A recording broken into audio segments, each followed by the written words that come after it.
Hello students, তো আমি তোমাদের অনিকেত স্যার। দেখো ম্যাথের আজকে একটা ম্যাথের কোশ্চেন নিয়ে এসেছি। তো দেখো, এইখানে বলেছে দুটি সংখ্যার যোগফল। ম্যাথ বলতে এটা নাম্বার সিস্টেমের, এটা তোমাদের স্টেট এক্সামের জন্য কিন্তু খুব ইম্পর্টেন্ট। এটা এই ধরনের কনসেপ্টগুলো। দেখো, দুটি সংখ্যার যোগফল দিয়ে দিয়েছে, তাদের গসাগু দিয়ে দিয়েছে। আচ্ছা, সংখ্যা দুটো আমি যদি এক্স ধরি, তাহলে গসাগু যদি 14 হয়, তাহলে এটা বলতে পারি 14x 14y। তাহলে দুটো সংখ্যার যোগফল, তাহলে 14 ইন্টু এক্স প্লাস ওয়াই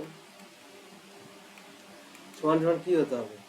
সমান সমান 168। এইটা যদি কাটে আমি কত হবে? 12 হবে। এবার 12কে এমন ইয়েতে ভাঙতে হবে যাতে দুটো সংখ্যা কো প্রাইম, অর্থাৎ তাদের মূল ফ্যাক্টর এক হবে। আচ্ছা, 12কে আমি কিভাবে ভাঙতে পারি? 1 11তে ভাঙতে পারি, 2 10-এ ভাঙতে পারি। কিন্তু দেখো, এদের মধ্যে কমন ফ্যাক্টর আছে, এটা আমাকে বাদ দিতে হবে। 3 9-এ ভাঙতে পারি, এদের মধ্যে 3 হলো কমন ফ্যাক্টর, এটা আমাকে বাদ দিতে হবে। 4 8-এ ভাঙতে পারি, এদের মধ্যে কমন কি আছে? 4, অর্থাৎ দুটোর মধ্যে কমন আছে হলো 4।